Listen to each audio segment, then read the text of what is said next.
Dr. Artika Tyner. She's a passionate educator, an author, and advocate for justice. She's at the University of St. Thomas School of Law. Dr. Tyner serves as the founding director of the Center on Race, Leadership, and Social Justice. She's committed to training students to serve as social engineers who create inroads to justice and freedom. She received her BA from Hamline University, her JD degree, and subsequently a Master's of Public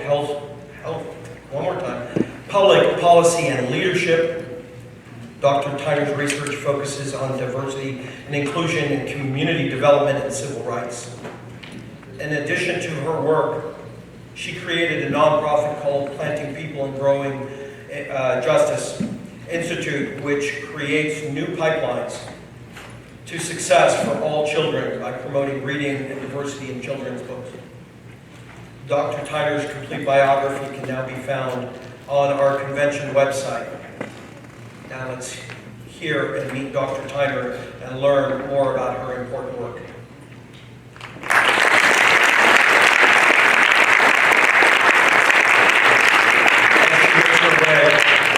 Let me tell you, I had a brief opportunity to speak to Dr. Tyner, and the few moments we shared were invigorating.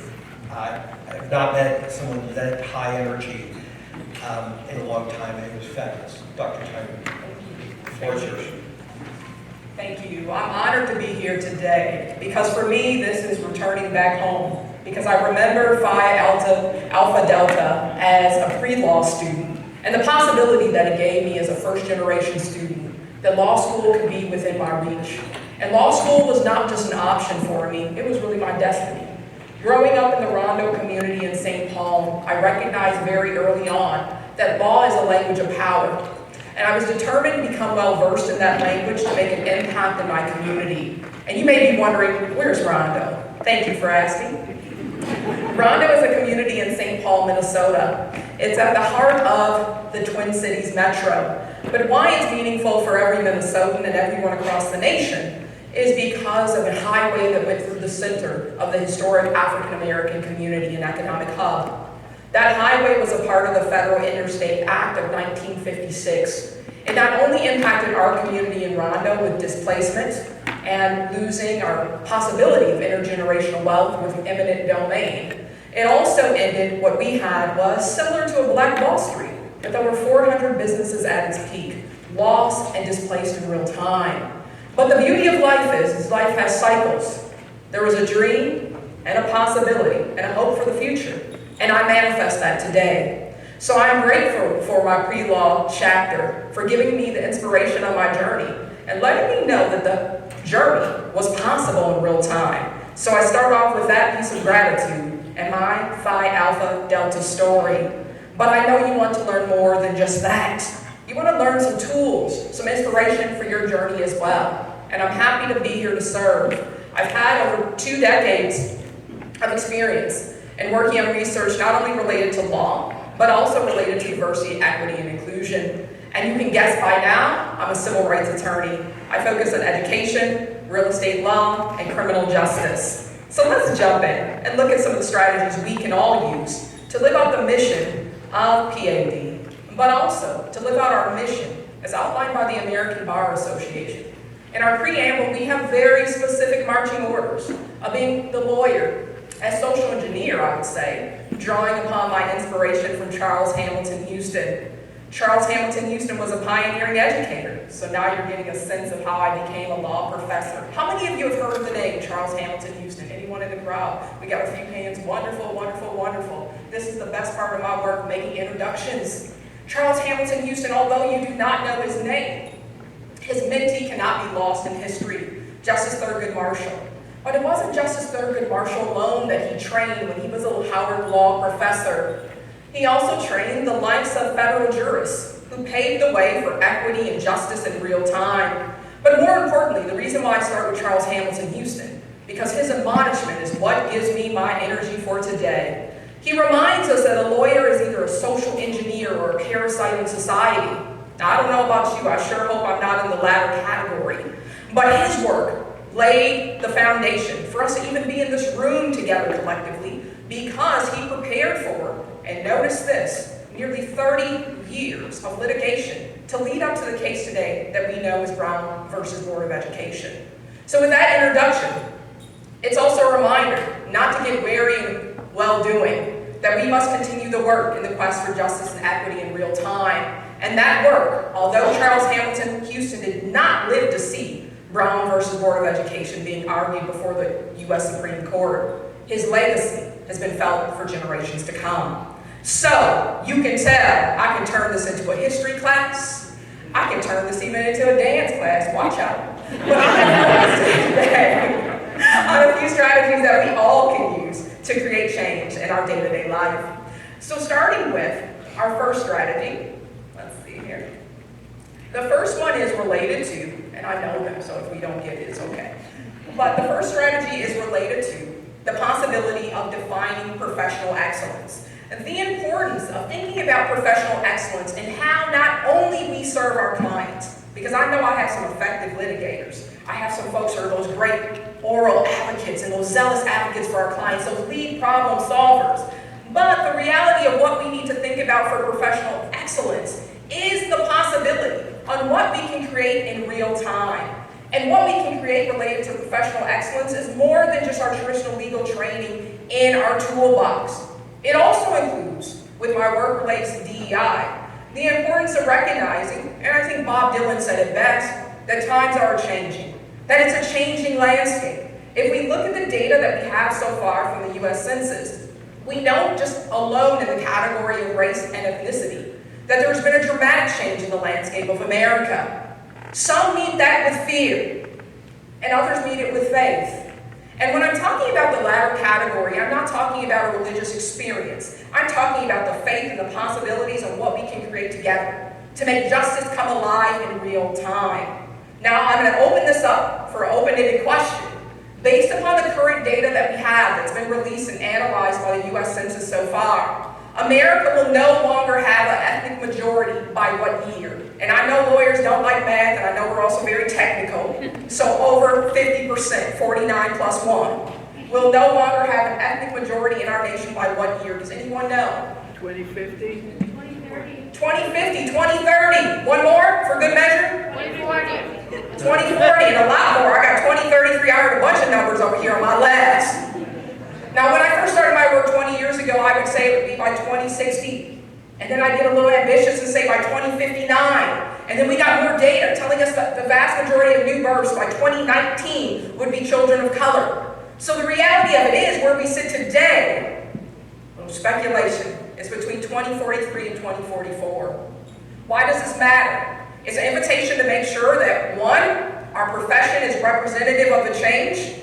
Two, to make sure that we're delving into and making sure as a professional competency that we're focused on DEI. These are not just words on a page, but it's the future and the hope of the American dream.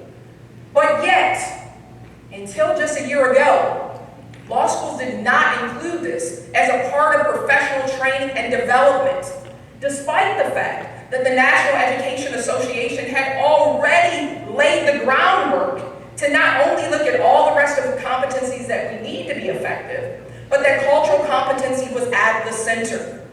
So what does that mean for us as attorneys?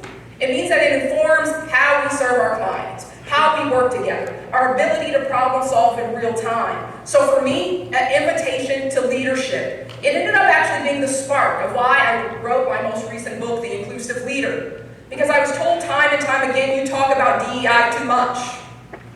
Why is it relevant? Do you have anything else to talk about? Like, not really. Because it's at the forefront of our work if we are going to be effective attorneys. Because I had to even learn lessons related to my own personal journey related to DEI, to assume nothing, to listen more effectively, and listen more than, you can notice already, we all have this in common, more than I was speaking. Ooh, that was impossible. One of my friends tested me. She said, could you even be silent for 60 seconds? I got about 30 seconds in, so I quit. This is irrelevant. So listening more has been at the forefront of our work in real time. So stretching our muscles with a growth mindset to think about DEI as an asset. Finally, the ABA has said that we cannot be competent without having those experiences. without having those experiences to build cultural bridges, work across cultures, serve clients from backgrounds different than ours, and engage with what Justice Sandra Day O'Connor said in the classroom, a robust exchange of ideas that would lead to the type of social change that we need today. That's redefining professional competency, and that's putting DEI in the center. Next, for my legal educators, and I heard some of the law students in different meals and things throughout the day today, there's some hope. Don't worry. I heard some folks talking about, ooh, evidence. Oh, professional responsibility. Hang in there. Hang in there. My grandmama would say, trouble don't last always. You just make it class by class and take it in and find your strengths in real time. But it also means, I encourage you, if you have not done this already, join in on those experiences of clinical legal education. Serve clients in real time, because if we're looking at the future of learning, combining the pedagogy with the praxis, it's about learning in real time, the hands-on learning that can radically transform our ability to serve and be impactful. So please, and I will admit a bias here, as someone who used to teach in clinical legal education, I need you. I need you to join in. Our clients need you. You can develop those hands-on skills and find your passion in real time. Next, know your why. Why? Sometimes we can get so busy we can forget. Whether this is our first convention or our 32nd, we can forget our why. We get so busy with the next case. We get so busy with the next controversy. We get so busy with so many issues, we may forget what grounded us and made us fill out that legal application to begin with. And I remember in law school, I had to go to admissions twice. I was like, can I please see that application? I don't know if I signed up for the right thing. Am I supposed to be here? That application was the motivation that I needed. To say I was there for Rondo, to stand up for the rights of people. I was there to be a voice for the voiceless. And I needed that reminder, not just during law school, but time and time again throughout my career. My clients reminded me, my students reminded me, and my colleagues reminded me, but know your why. So here's a glimpse into my why. I talked about it this morning on social media. I said it finally, the dream manifested. I had glimpses of it, but finally, I could touch the dream last week. I'm just coming from a flight from Jacksonville, Florida, and I was supporting the Gullah Geechee Nation in their quest around land loss and land removal. Now, the Gullah Geechee Nation, as we know them, are a nation within a nation, very similar to the protections of tribal law. The Gullah Geechee Nation has been established and set forth by the United Nations as its own independent nation. And if you don't know anything about the Gullah Geechee Nation and the challenges that they face today, it's related to land. Today, their land is the most coveted land probably in the United States. That's where we can go to golf. That's where we can go to bathe in the sun. That's where we can go for a wonderful swim or great views. Trust me, I enjoyed them all. But the reality of it is, that land belonged to the Gullah Geechee Nation and the people of the nation. But the unfortunate reality is after the Civil War, that land was not desirable. Everyone said that was swamp land, and our ancestors were left there to die. But, in that legacy of being my ancestors' wildest dreams, I know that the resiliency and courage stepped up and stepped in, and that land today, some of the most fertile land or beautiful land that you can find. People travel all over the nation for their travel destination. But unfortunately, they don't know the history. And this is why being that lawyer as leader matters. Because I had the opportunity to go back, raise awareness about that history, and more importantly, to help to protect the rights of everyday people who still live in their family homes. But how does it work when your comparables, less than a block away, on your same street, are now valued at $18 million? $30 million, lowest end $600,000. It means that you're going to have some trouble to sustain your land and pay the property taxes. It also means that culturally, many of our burial sites were not marked, that those places have become lucrative travel destinations. So once again, reclaiming land, reclaiming culture, but truly a call to leadership. So you may be wondering, some of you are looking at your phone. Don't worry, it's on Instagram. You don't have to look too hard. You can see my post and I'll tell you the essence of it. That my dream finally came true. And being in the Gullah Geechee Nation, of being able to stand on sacred ground and have the inspiration from the ancestors on why I became an attorney to begin with. But more importantly, to have the inspiration to finally be a part of the Justice League. I always wanted to be Miss Freedom Fighter Esquire. I had this vision that I'd be Wonder Woman with a law degree in the afro. Watch out. Beyonce has Sasha Fierce, Batman and Robin. I was gonna write my own script. Comic-Con has to know I'm coming by now. And I knew that my legal training would be that sword. And the shield would be the history, the culture, and all the things that I'm talking about. Being a guide unto my feet, a lamp unto my path. Why was that important? Because in knowing my why each and every day, I wake up with purpose. In knowing my why each and every day, I'm able to serve my clients. What is your why? And if you can't remember it, I challenge you, even today, and while you're at the convention, go back to it, reflect on it. You need it. It's your inspiration. More importantly, hey, it's Miss Freedom Fighter Esquire, it's your superpower. So know your why is my number 3. Number 4 is my body of research. You would think to my law students and pre-law students out there that I had enough. My friend said, what do you want, alphabet soup after your name? I said, no. I wanted my toolbox of tools that I can use to lead change. And I had one more journey to go. That was earning my doctorate. And my dissertation question was really about my own professional development, so I thought I was being real sneaky, like you are paying for my professional development to make me a better superhero for justice. My dissertation question was, what are the leadership characteristics of the lawyer as leader, and what tools do they use to build and sustain social change? You don't have to look too far. I captured all the key findings in my book, The Lawyer as Leader. And what it was about was inspiration for change. Because I remember even going to the American Bar Association and saying, we need more leadership training as attorneys. And I was told, no, that's a soft skill. But I was like, even though I'm in law school, everybody from my community elders to everybody in the circle around me defers to me now. Did anybody else have that experience? I hadn't even passed the bar yet. They're like, whoa, can you help me? And my greatest confusion was my father. By the time I earned my doctorate, he didn't understand the difference between me. He was like, you got all these deep degrees. He thought I was a medical doctor. So he kept calling me every morning like, the doctor said. And I was like, I have no idea. So don't let this Dr. Tyner thing deceive you. I have no idea. I stay in my lane. So this dissertation journey took me in pathways that I had never considered. It helped me to be a more effective attorney. Because all of a sudden I realized that I needed new tools in my toolbox. That's going to lead me to our next tip in leadership strategy. That is a lifelong journey of learning. So for me, I soon found that many of the traditional doors that I used for mass litigation were closed. How do we litigate against mass incarceration? When America has, roughly 5%, 10% of the world's population, but over a quarter of the world's prison population? How do we litigate against mass incarceration when, based upon the research of Michelle Alexander, that there were more African American men under control of the penal system than who were enslaved in the 1800s? Who's my litigant? Trust me, I tried.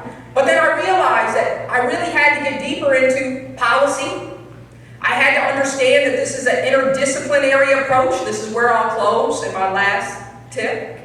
But I had to understand that the problems that we're facing today are so multifaceted that lawyers can't address them alone. That we needed a team. And the Justice League wasn't just about lawyers. That it was about state demographers. I work on a day-to-day basis with social workers, psychologists, and I do work with those medical doctors because now I do a lot of work around public health. But how did this all tie together for me for redefining leadership? I oftentimes thought leadership was about someone else. So when I was asked to be in leadership roles, I say, no, thank you, you called the wrong person. And here's a few tips, especially for the women under the sound of my voice. Based upon the research from the League of Women Voters, women tend not to assume leadership roles until we're asked. I'm asking you right now to assume the leadership roles that are presented to you. Worst guess, women tend not to apply for a position until we meet all of the qualifications. Oh, I used to work in HR. I can tell you, you'd be alarmed with some of the applications I saw. It's like, And then I'll have a woman with 20 years of experience, and I have to try to convince her to apply for some of the jobs or a promotion.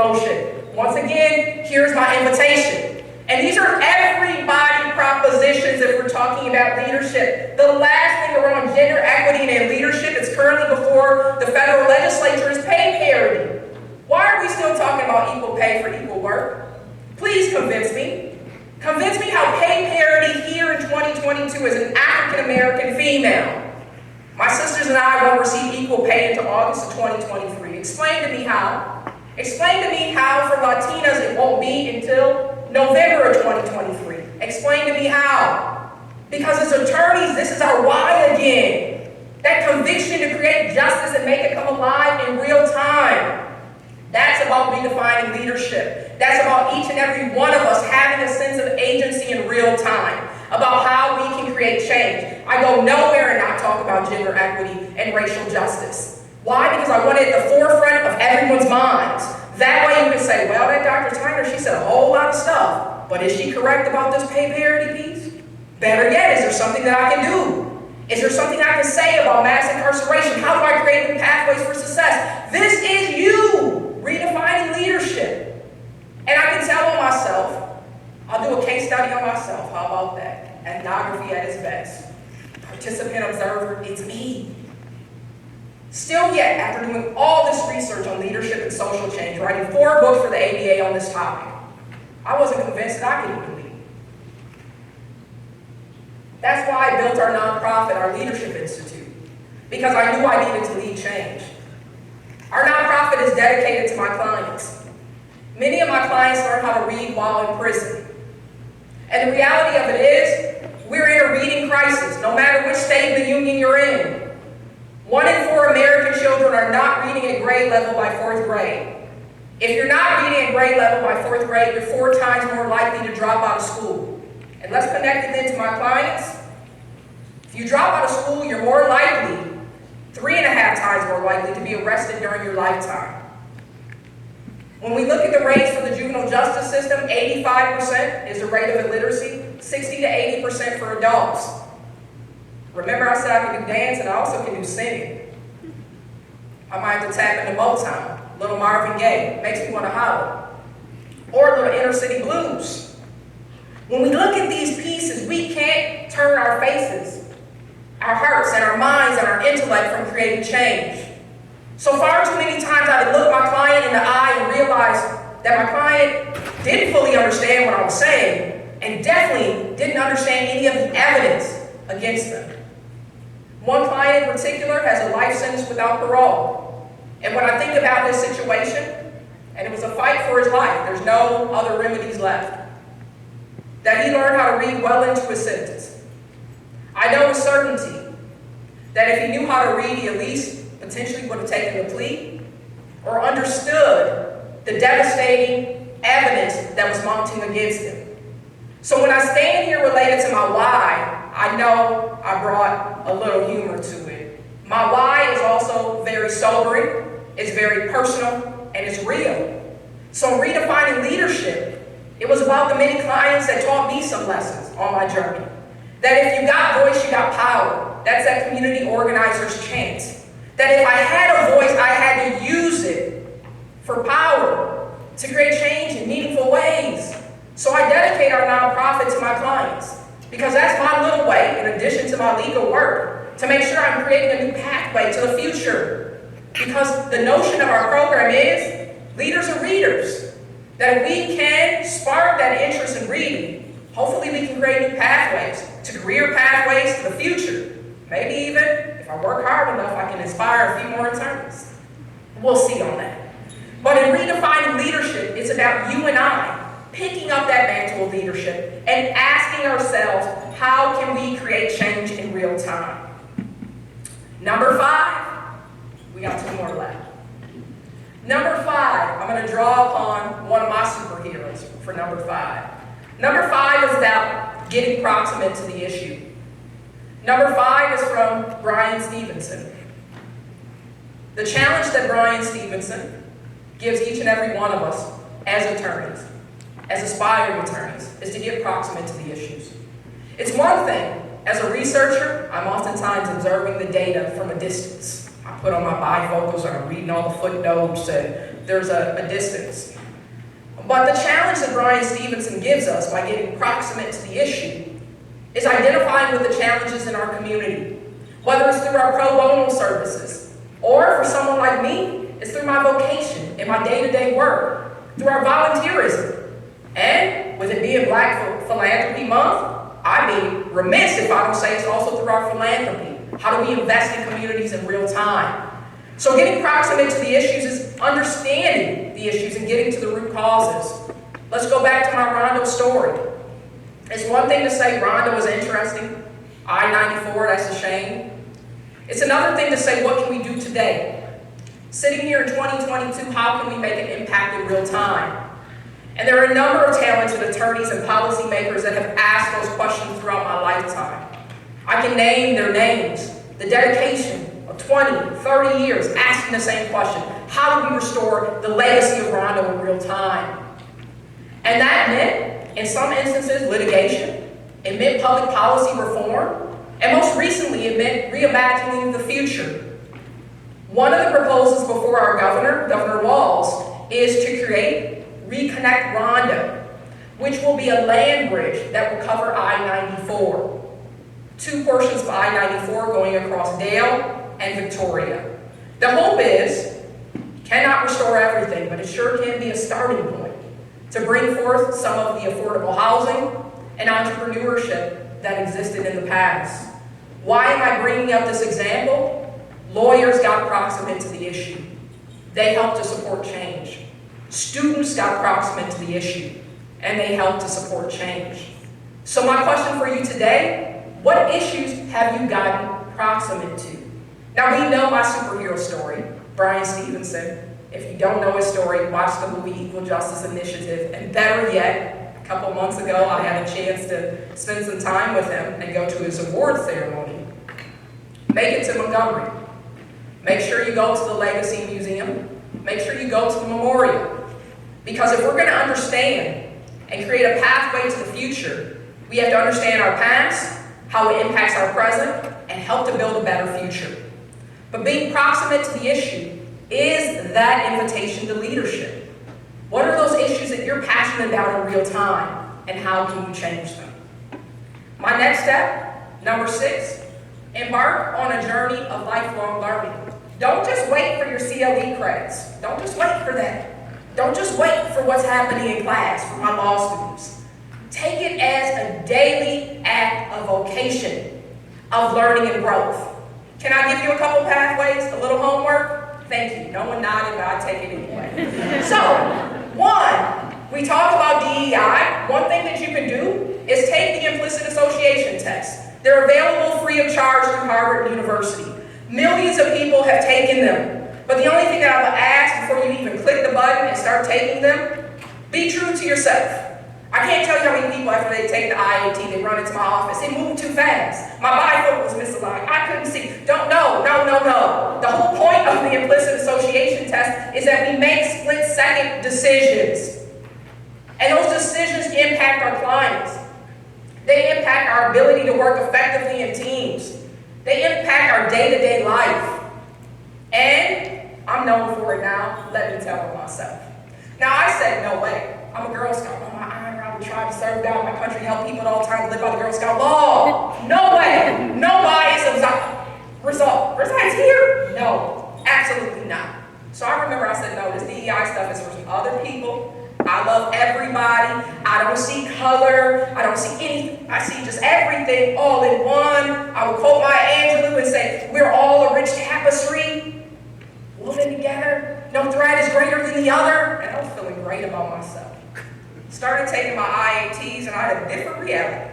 Now, after doing all that in gender equity, any guesses? Dr. Tyner did not do well on the IAT around gender equity.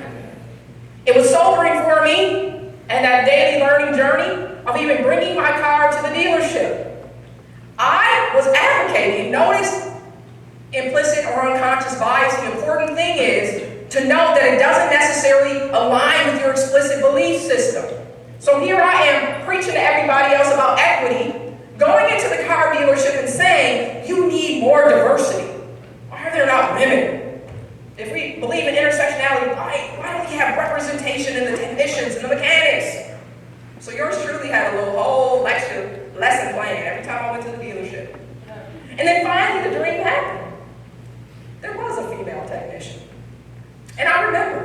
getting a greeting. It's like, Miss Tyner, so happy to see you. Can I have your keys now? I was like, And then by the third time, the light bulb finally went off. I would have never second guessed a male technician. This was a female technician in uniform. I ignored the technician 3 times. And in the back of my head, I was hoping, I was like, where are these male technicians? What is this woman doing back here? Yet I was the one that advocated for equity in the dealership. Why? Because if it's a daily learning journey, we have to undo and unpack and unlearn. And it wasn't just simply me on the third time saying, oh, here's my keys. I had to apologize. Aha! I had to acknowledge the reason why I didn't hand those keys over is because of my own bias, despite my advocacy. And here's the other one. Oh, I always served in the senior ministry in church and everything else. I love the elders. I already mentioned grandmama, my grandma. I was like, of course, the elders, the ancestors, they're with me. Lo and behold, grandmama said, I want to go to the patio. She's in assisted living home. I said, of course, I'll take you. Get your wig on and let's get all aligned. We'll go out there. But that generation, she had to look great. So she was ready, set to go, Sunday best. And she said, make sure you press 1. You're on the elevator. I'm thinking to myself, why would I press 1 and there's an L right here? So I ignored her completely. I had just taken the IAT on ageism. I was like, Grandma was confused today. So yours truly proudly pressed L. Ignore her completely on pressing 1. And I thought, oh yeah, L is lobby, of course. L was lower level. So we were looking at the furnace, all the mechanisms in the building. I've been telling myself to be free and free others. And she's smiling because she didn't get out of the room as often as she liked. She got a full tour of her nursing home facility. And then she's like, so next time you press 1? Yes, ma'am. Why do I bring this up? Because once again, unconscious bias, implicit bias, it wasn't anything intentional. I didn't have any ill will towards grandmama. Grandmama taught me everything that I knew. But all of a sudden, that bias said she wasn't competent enough to know the difference of where her patio was located. It may seem like something small, but if I take a trip down memory lane, it wasn't just about grandmama, it wasn't just about the body shop, it also impacted my practice as an attorney. And being cognizant, I can think back, and I'm embarrassed to say it, how many times I cut my clients off, how many times I didn't think some of the pieces of evidence they told me was relevant. And once again, once I figured out I was wrong, not having the courage to apologize and make things right. So why do I bring this up of this continual learning journey? If we're committed to DEI, it's unpacking a lot of things. If we're committed to DEI, it's not just about implicit or unconscious bias. It's about addressing some of those microaggressions as well. That they're there, but oftentimes we ignore them. We just keep moving in the room. I can't tell you how many times I've been told, you're so articulate. I would sure hope so after all these degrees. What was your expectation? And I would not have gotten in front of the mic if I wasn't prepared. I tell my students I call in sick before I show up not prepared. My students get frustrated with me because I tell them Dr. Tyner is a 90-10 rule. 90% is preparation, 10% is implementation. Oftentimes they see the lawyers on TV and think they can just jump up and start talking. No. We have work to do. And the 10% is a visible piece, but the 90% is the work and dedication. The last piece that I'll leave you with is the 7th leadership strategy. That's related to the importance of using an interdisciplinary approach, bringing together a range of stakeholders. Because I soon found, especially I started my career in family law, oftentimes I was helping an individual client one at a time. And then one day I woke up and was like, we gotta think this through. You need to change some policies related to the guardian ad litem program. That was an immediate issue. If I heard one additional gal tell me that my clients were neglectful because they were poor mothers, experienced domestic violence, I just told myself, I'm gonna scream. But you can't scream in the courtroom. You had to remain cordial. But instead of just screaming, makes me want to holler moment, I decided to create change. I volunteered. I was literally, I think 6 months out of law school. I volunteered to help change the policies in the state of Minnesota around equity training for guardian ad litems. Why is that important? because our work does not just begin and end outside the classroom or in a client meeting. It happens in changing policies for equity in real time. Another policy that I worked on was a campaign for prison phone justice. I got a call one day at work and they said, "We need your help." It's like, I need my help. I mean, this is a lot of work. You take it on, you're like, I need somebody to help me, help you, help me. And so they said, "Well, really, we need you." I was like, "Okay, what is it?" They said, "Well, the high cost of prison phone calls. Do you know about that? Can you do something about that?" I said, "I don't know anything about it." They said, "What? You're always talking about mass incarceration. You don't know anything about that issue?" I said, "No." Because my mother used to tell us, hang up gently. When we get those calls, dial 6 to accept it, she said, hang up gently. You can't handle that right now. So I was like, before caller ID, I learned how to hang up gently. And they were like, "Okay, can you get back to the issue?" I was like, "Okay, you asked me if I knew, I'll share what I knew." But they said, no, Doc, seriously, there's a real issue going on here. That is not just the cost of prison phone calls. These are usury rates. This should be illegal. There's kickbacks, there's commissions, there's all types of things happening. When you have a 15-minute phone call in excess of $30, in some instances almost $40, we need your help. When the average prisoner is incarcerated nearly 100 miles from home, a phone call, as one of my brothers told me, he said it was his lifeline. That was the way that he was raising his son, on the phone. But what can you do when you cannot afford a phone call? So that's when we got started in organizing at the national level the campaign for prison phone justice, to help make sure that the FCC put a cap on the high cost of prison phone calls. Now, we had some victories at the federal level, still more work to do at the state level, because the FCC has continued to argue that they don't have jurisdiction over what's happening in states. So we still have challenges in states and county jails all across the United States. But why do I bring this up as a multifaceted, interdisciplinary, every strategy that we could think of, we needed?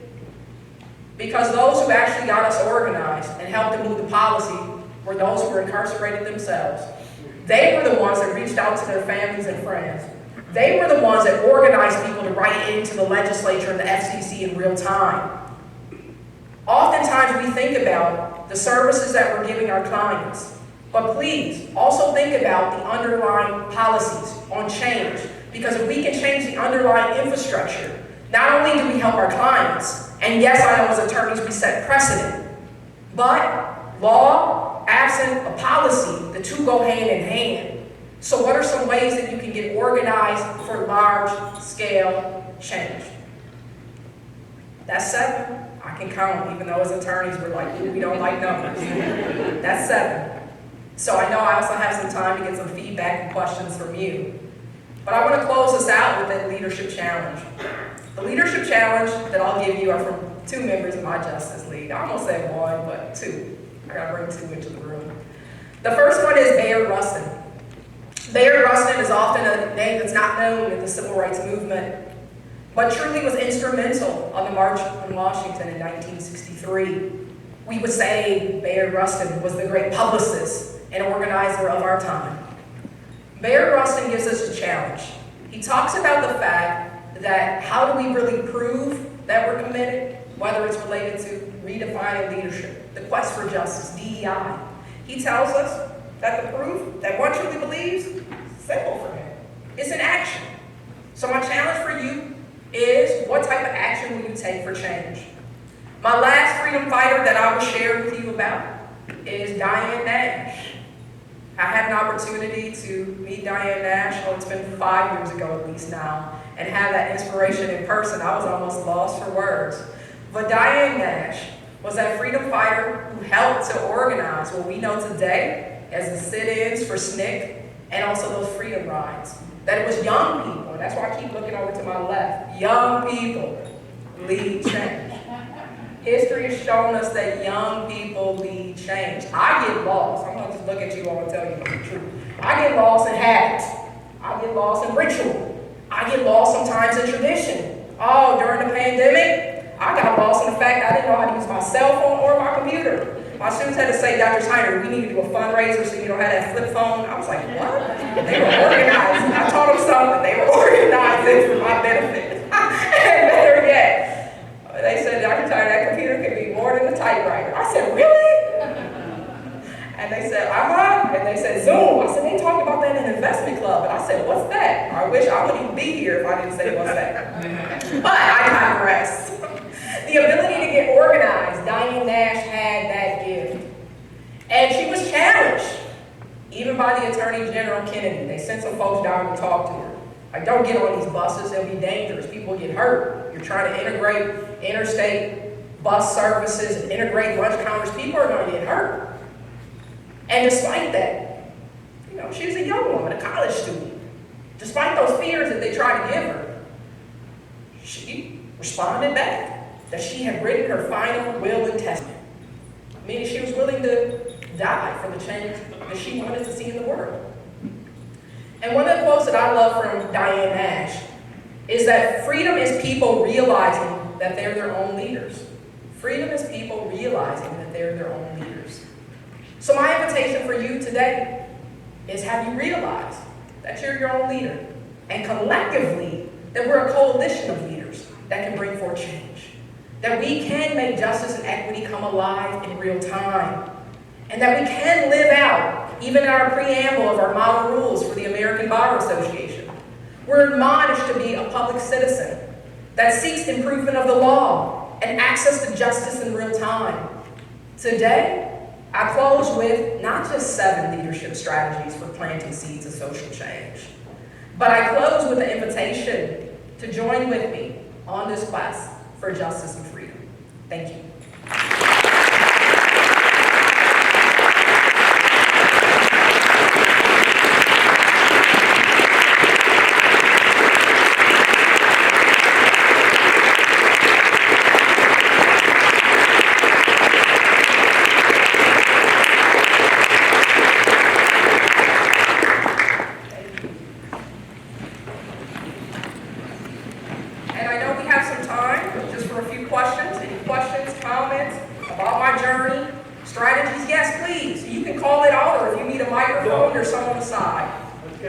Let's get them to the microphone. Okay.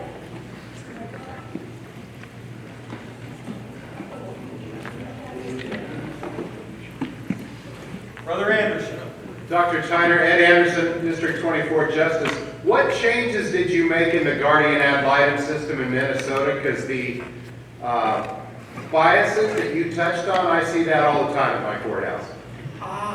Okay. Thank you. Thank you, Dr. Anderson. Well, what we worked on, and the training manual is still available, that's where we started. We started by identifying where are some of the areas of biases. And that piece was introducing, and this was the early stages, nearly 20 years ago, what was unconscious bias, what did it mean? Because in order to have change, and I know I gave myself as a case study, people had to be comfortable with even the idea of unconscious bias. I remember people standing out from the crowd yelling at me, oh no, it's not that serious. When you're talking about bias, you're talking about the difference between if I want wheat bread or rye bread at the deli. I was like, no, actually I'm not. I'm talking about the bias that will make a determination of who gets custody, who does not, what assets they have access to. These are real questions. And I also told on myself and made it personal again. Because I grew up in poverty. I didn't know I was poor until we filled out the FAFSA. In Rondo, you felt rich because everybody who was wealthy were the philanthropists and gave back. There was no difference on who had money and who didn't. So when I was filling out that FAFSA, I wanted to do a collection for my mother. I was like, well, how do we live? I was confused. But the reality of it is, I use my own example because if the courts had stepped in and tried to dictate to my family, and we had a collective intergenerational family, so we weren't going to end up in family court. We were fine in that way. But if they looked at my mother alone, and if the only criteria was whether or not she was poor, she was neglectful then. So we also added in the training manual research on the feminization of poverty. It's a whole scholarly body of research. We added that information in because the bias, of course, tended to be towards my female clients. We also helped to provide training about the very essence. I was doing domestic violence law. Most of the guardian ad litem just didn't put that into context. That a part of why my clients were poor was because a part of the abuse was deeply economic. So we not only transformed the manual, we also had in-person trainings as well. And then we also realized we had to diversify the pool. Because if the pool all looked the same, how would they relate to the people that they were serving? So what we found was all the guardian ad litems were Caucasian women, tended to be in Minnesota, suburban women, and I'm not throwing any stereotypes, it was just the facts, because I'm the type that gets data. So it was the facts that were in front of us. But they were making life determination determination decisions, primarily for women of color. So we had to make sure that we also were diversifying the pool of guardian ad litem as well in real time. So it's a both-and, training and transforming the pool. Well, sister, if you would approach, if you have a preference on pronouns, brother, sister, sibling, let us know. Sister Kristen Arriaga, law student, Dooley chapter.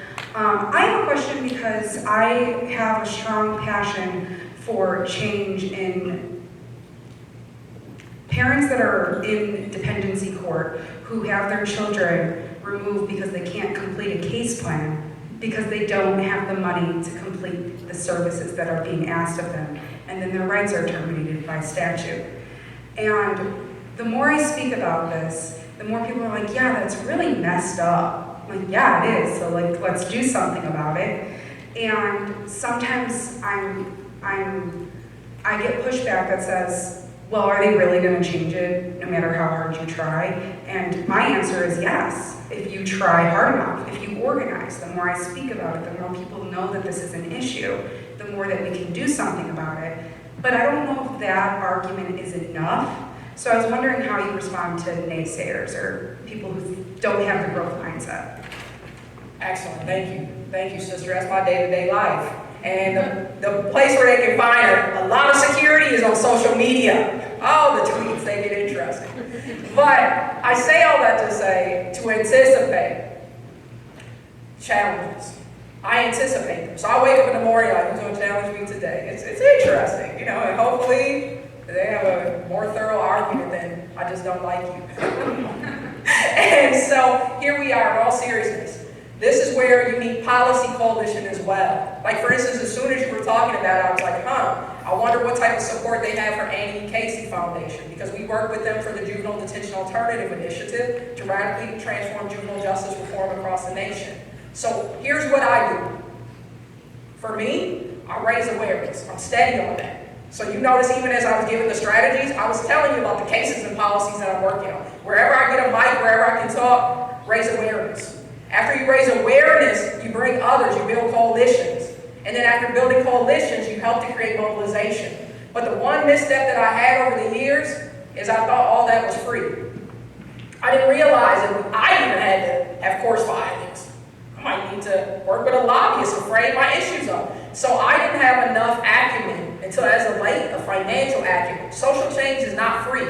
Actually, I'm writing a book on that now. Because oftentimes when we talk about the civil rights movement, we characterize it as just access to the ballot box. That was interesting and it was important. But Dr. King wanted economic justice as well. There was civil rights and there was silver rights. He asked questions in his later days that no one talks about. Was he integrated into a burning house? What are the challenges? Here we are, we'll integrate, we have a chance to have a seat at the table, but can we buy a cup of coffee? So why am I bringing this all up? Because to do the type of movement building that you're talking about, you'll need to build those coalitions. And notice my words. I'm very intentional with my words. Not of allies. Allies are good. They give you their positional power. But we need a coalition of abolitionists who are working to get to the root cause of the system and transform it and realign it and, inherent in the word, abolish the systems of inequity.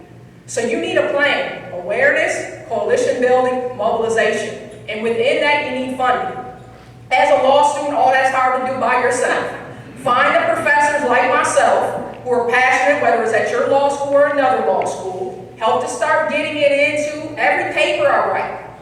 Even as a law student, college student, my professor's probably like, do you have a new topic? Was on criminal justice reform.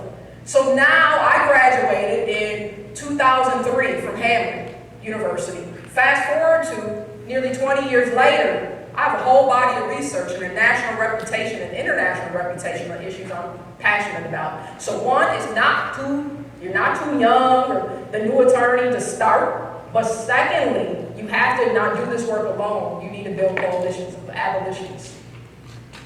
Thank you so much. Of course. Thank you. Brother? Sibling Mike Lucier, Watson Junior Chapter. So you touched on prison access to phones. In my city of Knox, Knox County, I've noticed that tablets are costing prisoners money. And that's access to technology that then leads them to accessing basic things like classes that they go to and things like that. Have you noticed that cost being high elsewhere and organizing around that? Yes. I mean, the one thing that I would say, the calls for prisoners, the access for prisoners, just going into the commissary. And even sometimes I go into jurisdictions, I'm like, you're charging the prisoner sales tax on items and you don't charge the general public. It's almost like a forgotten community.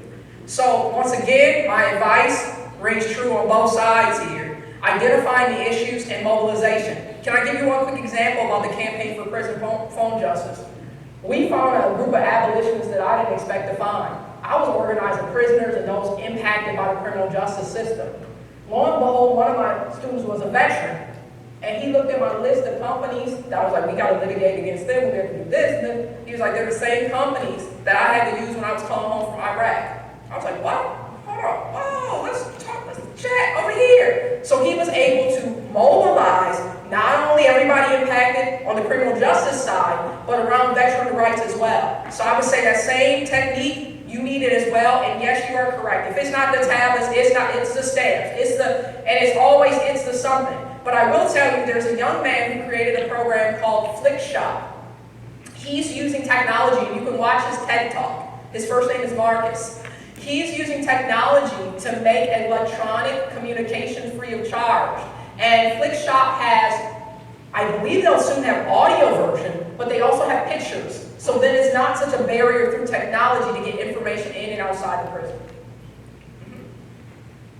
You don't want to take more of your time than you're ready. You still have your questions you still got? I'm good. All right. This is joyous. Good morning, Dr. Nicholas, so statewide alumni chapter. Dr. Tyner, thanks. Could you approach the mic a little bit more, brother? Yeah, it's a little short for me. Mike. How's that? All right, so I've heard a similar phrase what you use, which is don't be an ally, be an accomplice. And I know you spoke of this in general terms, but my question is, what is the role of a law fraternity in promoting racial justice? Okay. So what is the role of a law fraternity in promoting racial justice? I think it's the best place to do it. Because many of the issues that we face related to race in America have what? Legal roots. Everything, oftentimes they say, oh, African Americans were told they couldn't read. That was a bit of a myth. They were told that they couldn't read and learn how to read, but it also became law and policy after the Haitian Revolution. We oftentimes say, oh, slavery, it wasn't that bad. Oh, don't worry. They were just underpaid immigrants. But then you look at why were there grandfather clauses and different protections to make sure that even after slavery ended, for instance, that you couldn't vote unless your grandfather could vote. It means my ancestors were never going to vote, and we had to wait until the civil rights movement to realize it. So when I look at this idea of oftentimes, and as scholars, we have a lot of time. We have Post-it notes and we throw all this information up. That's my life on the scholarly side. But my life as an advocate says that we have a critical role. And the role that we can play collectively is not just an individual pursuit, but I would say identifying the racial justice issues that we want to impact and putting our time, energy, and resources there. But better yet, don't leave for the mic yet. Here's what I'm going to add to it. It's making sure it's a data-driven practice, that we're looking at the data, that way we can measure impact, which leads me to the second piece, evaluation. We cannot change what we don't measure. We cannot change what we don't measure and create access points for. I'm going back to my own law school. Oh, on Monday I got a lot on my mind. I'm wondering why, despite the fact students asking the question time and time again of why we do not have diversity in our law journal, why we're still at the same stage 20 plus years later. What steps do we need to take to create change? So data, evaluation. I also would then add in some policy changes to make sure we get to equity in real time. Because I'm curious how many law students from diverse backgrounds even know the process of getting a law journal. I sure didn't know. And then I was scrambling at the last minute. I was like, oh, let me hurry and get my submission in. It's like, I don't know how this works. And all someone had to do was tell me I was an English major. I could have figured it out, but how we disseminate information. So your question is timely and relevant, but I would say don't take it lightly. We have to identify the issues we want to impact. You cannot do them all. But as I tell my students, pick 2 to 3 issues. Set, and here's the other piece no one likes, set a timeline. Because otherwise I'll come back 20 years later and we're still talking about racial equity with no agenda, no timeline, no progress. Thank you. Sister Elizabeth Mayberry, District 30, Henry Chapter. You go back earlier to the numbers in that we're looking at 2040s that we're going to have no longer a majority background. How do we as a legal profession start to make the legal profession look like our communities? How do we really bring those voices forward, and what kind of steps can we take? So let's first acknowledge, this is not Dr. Tyner talking, this is the research that we get from the American Bar Association. We have one of the least diverse professions related to race and ethnicity out of all. When we look at the experience of education, we're well behind. To just a year or 2 ago for the ABA to set up accreditation standards that focus on equity-related training, way behind. Medical schools, STEM programs have been doing this for decades. So I would say a part of what we have to think about is a process of change and to create pipelines for the future. Once again, that's why I created my nonprofit. Because if you're not reading my 3rd grade, I know they use it as anecdotal data, that in 10 years there's a prison bed waiting for you. Put that to the side for a moment. Let's use the data from the Annie E. Casey Foundation. K through 3, you're learning how to read. Once you pivot to that 4th grade, you're reading to learn. Notice the delineation. So by 4th grade, if I cannot read, none of the curriculum makes sense to me. I cannot participate. And trust me, I go into schools every Friday to volunteer. There are whole groups of students and segments within one classroom that are just permanently left behind and passed on. We have to start off young. It's not going to be something that we just inspire someone with a college visit. We have to aspire to starting, in my opinion, early education on up, of the possibilities of what career pathways can look like. Now, once again, our fraternity can't cover it all, but what are the pieces that we can identify, that we can be impactful on, and make a long-term investment in real time? And let's just be honest, legal education also has to play a critical role. What are the barriers that we're creating? As you're seeing more colleges do away with ACT, SAT, is LSAT relevant? Is that our only measure of success? Oh, and you can look at my first law review article for my answer on that, absolutely not. Depending on what study that you're looking at, it only predicts the effectiveness around core legal skills at less than 1%. And more importantly, since we're always saying, I remember before I even thought about law school, I was told, 1, I would never perform well on the LSAT. It's like, I guess you told the wrong one. I mean, I have a 3.9 GPA. Added bonus, I'm here on a presidential scholarship. And I also had a full IB diploma. I graduated college in 3 years. But let me tell you about this gatekeeper nature of our profession. I remember going into the advisor, it was a 303 program that we had at our university. I was told that I was too young to get into the program to go to law school the next year. I had to wait a whole other year, although I was done with school, to apply for law school all over again. And the irony of it was, of course, everybody else was my same age, but just happened to have less melanin in their skin. So we're going to have to go after the whole thing, policy and procedure throughout. And I'll tell you one last thing. My most difficult question on the bar exam was not in evidence, although I stayed up night after night watching my cousin Vinny and trying to get my hearsay. I did. I was like, evidence is going to just throw me under. I can't do this. And it wasn't evidence at all. It was race and ethnicity. Because I was told if I choose black on the bar exam, then I wouldn't pass just for that. Because this idea that African Americans cannot pass the bar, and these ideals are not 20 years ago when I first started this professional journey. It's right now. I just had to call out one of my colleagues, and I was like, this is how ridiculous we are. I did it in love, though. I tried to. One of my mentors told me to watch out. He said, watch out on your nature, because you always want to leave even your worst enemy with dignity. It was hard that day.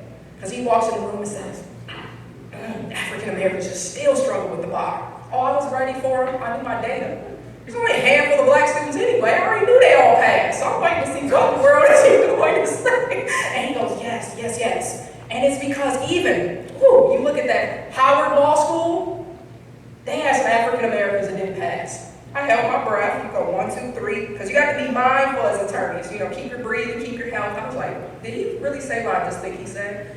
I was like, first of all, I don't know any law school with 100% passing rate. Close, not 100%.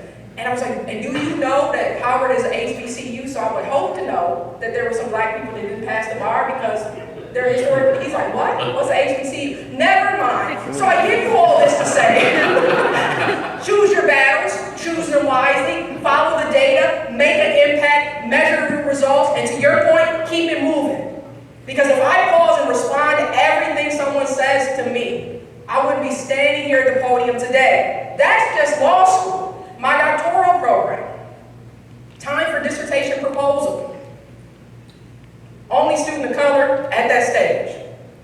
I was completely omitted from the process of registering for class with the hope that I would be discouraged.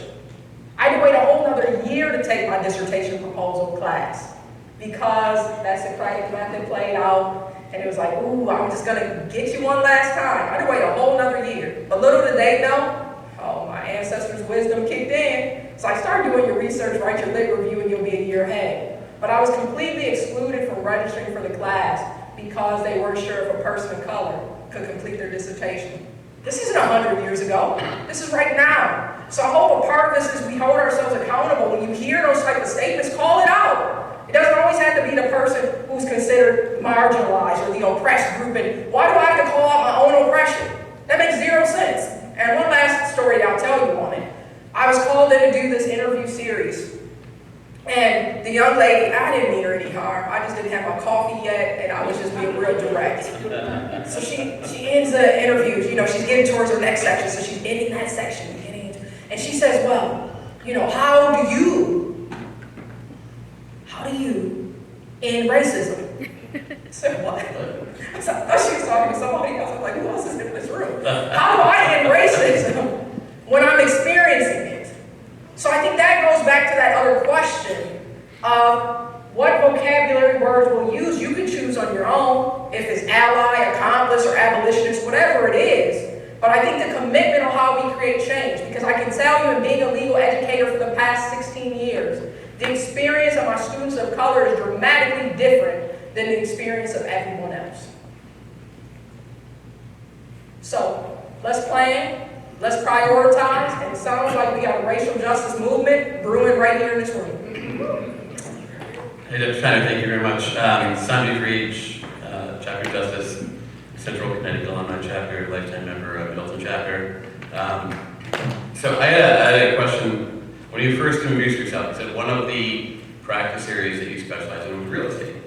And I thought, you know, we've talked about a lot of areas of discrimination, but real estate is, you know, people don't know, or some people know, it's one of the greatest areas of discrimination, and specifically we see with block busting of mortgages where banks will not lend to people who perfectly qualify because they want to buy a home in an area where there's too many black or brown folks, you know, where they think there's too much crime, or whatever it is, as well as the not in my backyard movement where people are saying, oh, well, you know, I would love to have you know, I think it's great to have a housing development or some type of homeless shelter, but not in my community.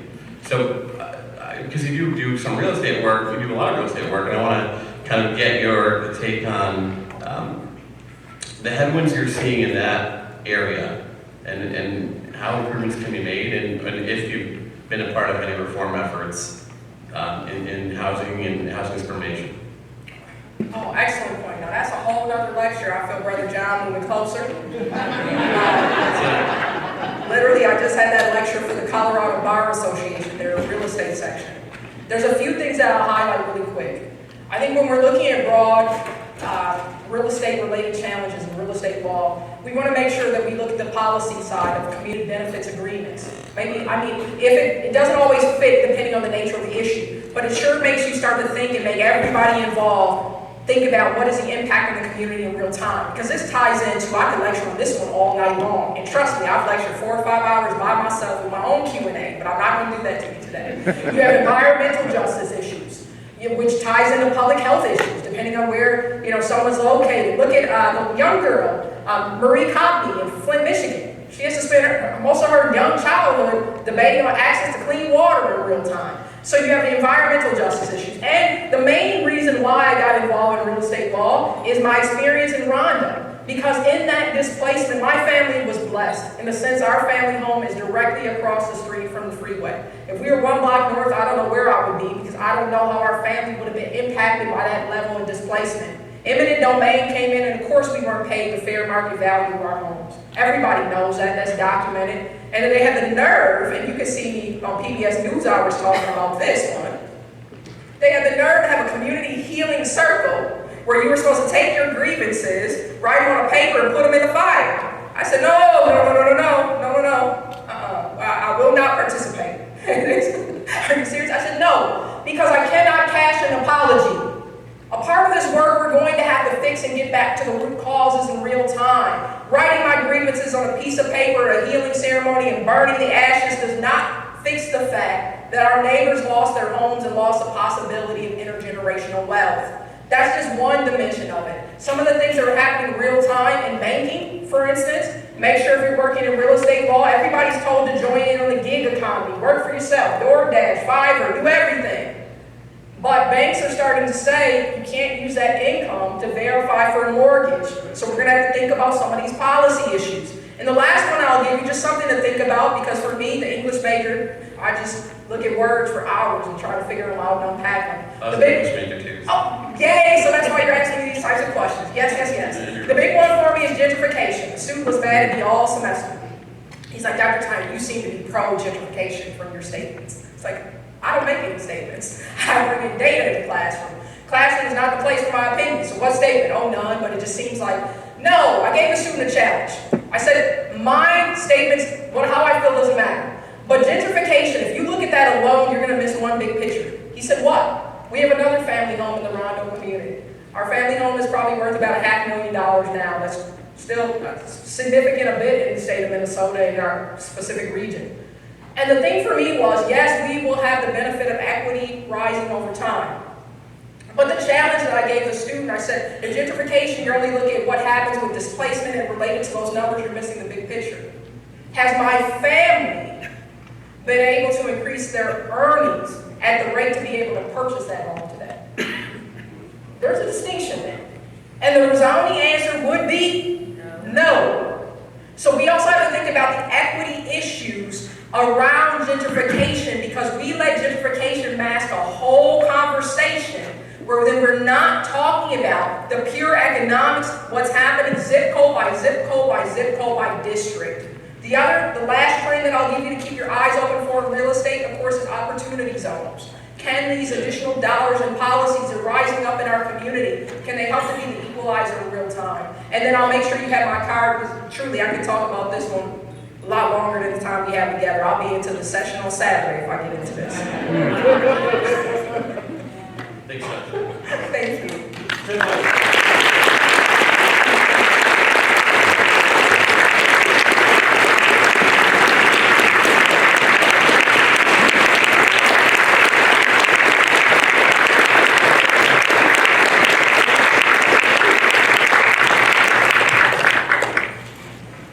I started my introduction, Dr. Tyner, telling you about my 5-minute moment with her with high energy. What did you think? Was there high energy there for the last hour? Dr. Tyner is a superlative speaker, and what she has offered us is an opportunity to make the change. And it is so consistent with P.A.D. values that this organization helps law students become lawyers and lawyers become leaders. Please do yourself a favor, get her books. Please do her a favor and get the books that are on the book list for her charity to help her program. And if you have $1 left, please help P.A.D. bring fantastic speakers like Dr. Tyner. At this time, I'd like to present you with Phi Alpha Delta's greatest award, the 2022 John J. McCauley Legal Educator Award. It's presented from time to time to a P.A.D. member for their contribution to legal education based on a lifetime of dedication to the principles and core values of compassion, courage, diversity, innovation, integrity, professionalism, and service. Dr. Tyner, thank you for your work in legal education. Thank you for making a difference in people's lives. Thank you for being here and sharing your stories with our members. And I want to congratulate you on the honor, present you with our plaque, and I'm going to bestow the medal on you, which is only where I have to place it. You can place it. All right.